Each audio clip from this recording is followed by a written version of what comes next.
What is going on, everyone? Commodore Lads here today, bringing to you guys once again another Sustain the Industry video. This time we'll be covering the months of February and March 2018. Now, it's been a minute since the last time I've been on here. I think the last time I did one of these Sustain the Industry videos was back in January. And the crazy part about this is that we were at I think close to 700 subscribers at the time I did that video. And now at this recording, we're at 1,200. So an amazing change in pace now. We've had like 500 new people join the journey and everything. And you guys see something pretty new with this channel because for those of you guys who've been here with the long term and stuff, you already know how this goes. But for those of you guys who are new to the channel, Sustain the Industry is a segment of monthly videos I bring on here showcasing different anime, manga, video game related pickups that I get over the course of each month towards the end of the month or the beginning of the new month. Pretty much showcase my support to the industry itself. You know, whether it be buying an anime Blu-ray or DVD, whether it be buying like a manga volume, whether it be buying a video game, that kind of stuff. Showing my support to the industry and everything. And you know, copping some greatness, and we did get some greatness this time around. More of a manga haul, if anything, and one certain art book that I did pick up that I'm very happy to get because of certain hype I have for a series that you know, I'm covering on my channel through read-throughs. But with that being said, let's jump into the first of the pickups, and we're gonna start with some of the stuff that, you know, I already have this in my collection. Like I'm saying, like I own the series and stuff, but at certain volumes I don't have, and in particular these ones right here. We have volumes 51 and 52 right here for One Piece, man. We got right here the Sabaody arc in the volume. So pretty much what happened was, if you guys don't know, I already talked about this before. For those of you who are pretty much new to the channel, there's a place I go to called B&B Books here in Toronto where they pretty much sell like, you know, manga volumes for like the cheap, way cheaper than you would see in like retailer stores who would sell them for like $12, $13. I was able to pick these ones up right here, man, for I think like $3. Tax came to $4. So basically for $8, I got all the Sabaody, which would cost like 20 bucks if you go to like a first sale retailer place. And I was able to pick these up, man. Very happy to get this in my collection. Sabaody is like my third favorite arc in the entire series, behind two others, which you'll find out in a top 10 arc video coming soon near you. Just stay tuned for that. But I had to get these two right here, man. Just amazing stuff here. Finally own these volumes, and they're first editions too, which is pretty wild. But that's not all for One Piece I did pick up, because since I do cover this on my channel, and I had to get this because it's very sentimental to me, because this is where I kind of started covering weekly. Chapter 856 here in volume 85 was the first chapter I actually covered through a live stream reaction for One Piece. And I said, you know, around that time, I wanted to start covering the chapters. And yeah, exactly, chapter 856 Liar was when I pretty much started covering One Piece. And I said, you know what, man, this volume I have to keep, I think, a little bit longer on the shelf when I do cover chapters and everything, because, you know, that's what pretty much began the journey weekly covering on YouTube. You know, I've been with this since 696, and it's crazy. We're about to hit 900 this week. So I had to at least pick up some One Piece and stuff in March. And very happy to get those the two volumes I got right here for Sabaody, and of course, volume 85. Now, something that's really risen to be one of my favorites when it comes to manga and stuff. And it's probably my second favorite shonen, but third favorite manga right now at the moment. It's that damn good. I highly recommend it to you right now, man. It says case closed, but go and check out Detective Conan, man. I know this mug has like maybe 1,000 chapters out right now, but it is so flipping amazing. It's changed my opinion completely on what episodic series are. You know, it just has so many interesting characters. The cases are all phenomenal. Granted, there are a couple times where it may feel like, you know, sometimes they're repetitive, but it has like a different little element that's being tossed in there that kind of makes it, you know, its own different thing in it. But it's so phenomenal, man. The first like 100 some chapters are absolutely fire, and there's like the later cases. If you guys are caught up to Conan, you know what I'm talking about. The later cases are absolutely crazy. This volume right here, volume 58, in particular, I had to get this one because it has my second favorite case in the entire series.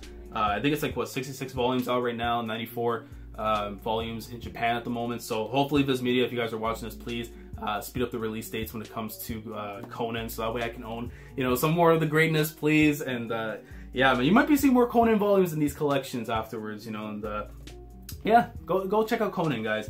And with that being taken care of, we have the next one up right now, which is a volume I haven't really been picking up too many volumes for, but I had to get it because it has a conclusion to one of my favorite underrated fights in shonen, and that right here is Manga volume 27. I won't say too much into it for spoilers, but if you guys know what's in the contents of this volume, you know, man, like, but it's so good. It's so good. At a point in time, I was really loving this series, and then I just kind of put on hold. I haven't like read the conclusion of it. I think it ended like, you know, I think a year ago or something. But I do plan on getting back into it, hopefully when my backlog kind of clears up, and kind of see, you know, how Molly's conclusion was. So yeah, man, but I had to get this one. You know, beautiful cover, amazing fight that went down in it, and yeah, good stuff right here with Magi. And then kind of taking a blast to the past, I kind of talked about this before on the channel because I was kind of like hesitant on buying any volumes first party, and I said I'm going to do a third party instead. But I had to get this one when I saw it there when I was buying One Piece, and I had to get it, man. Volume 15 of Rurouni Kenshin, man. And you're probably asking, Les, there's probably other volumes out there, you know, in Kenshin that are probably worth owning more. Why don't you go pick up 15? Because this right here has one of my most favorite underrated sword fights in the history of manga, man. Himura Kenshin, Seta Sojiro. That's all I gotta say, man. That fight from 125, I think it was 125. I could be 1,000% wrong on this one. But it was 125. No, it was 128. It was 128, I believe, until 137, 138 around then. 9-10 chapters, man. It just has one of my favorite fights, man. I love that fight because it's Sojiro.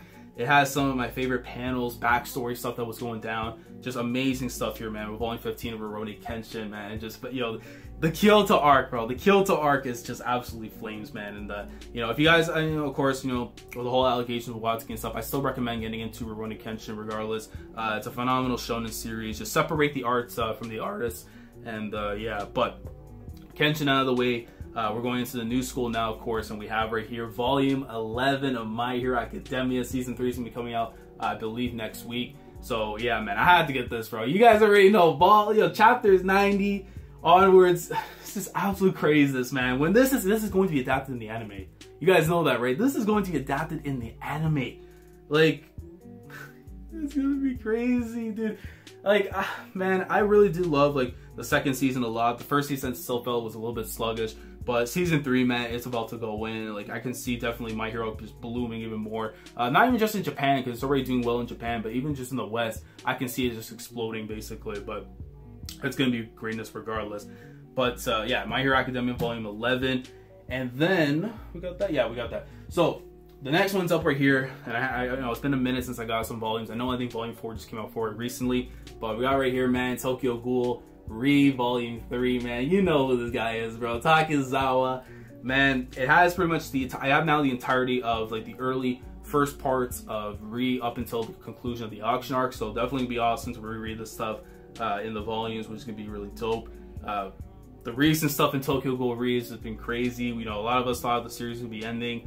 I still do feel like this could be the final arc that we're in right now, but great stuff with Tokyo Ghoul. If you guys have not gotten to Tokyo Ghoul, I highly recommend it, man. It's one of the best seinen series that's coming out of Weekly Young Jump, and you know, phenomenal stuff right here, man. Suishida, his art is just his art, man, is just so goddamn unique, man. Just really great storytelling, great characters, so many good stuff, man, with Tokyo Ghoul. But we come to the conclusion of everything here, man, and we have right here some Promised Neverland. But first and foremost, let me get this out of the way because I wanted to show this off, and it's something I highly recommend if you're a fan of The Promised Neverland, or specifically a fan of Posuka Demizu. If you guys have not seen this already, and I actually own it right here, and I'll put a close-up right here, the arts of Posuka Demizu. Basically, if you guys follow Posuka Demizu's Twitter, I'll leave a link down in the description below to it.